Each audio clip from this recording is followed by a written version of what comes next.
More than half a century after the devastating floods of 1953, once again the waters of the North Sea have risen to take back reclaimed land on the east coast. A combination of storm force winds and high tides creating a huge surge of water that threatened a vast expanse of low-lying coastal areas. At Hemsby on the North Norfolk coast, the high water tore away cliffs and sent these homes tumbling into the sea, though no one was hurt.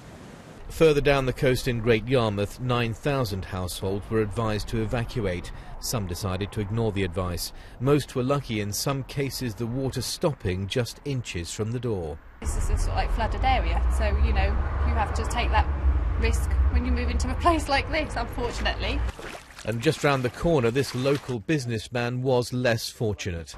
We've probably got about 6 inches of water here, but slopes away all the way.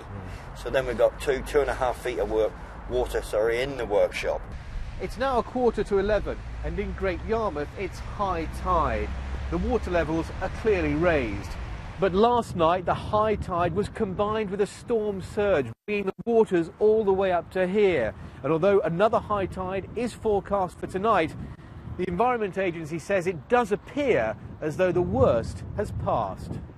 From Cleethorpes and Boston in Lincolnshire, during the night the surge moved down past Norfolk and Suffolk and onto Kent and the south coast, raising water levels by up to 2 metres and testing flood defences.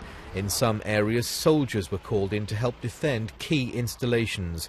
Now engineers are assessing what repairs are needed before the next high tide. Our engineers are out now and they are checking the safety of those defences. Are they held up since last night's surge? Certainly on the soft defences, which are shingle banks, for example, up in North Norfolk, we know we've got damage where water has either punched a hole through the defence or has gone over the top and has damaged from behind. Several hundred people spent the night in emergency shelters. Many now are preparing to return home. And while there remains much work to be done to get things back to normal, along the east coast there is a sense that the forces of nature were tamed, in stark contrast to the destruction last time the waters rose this high, 60 years ago.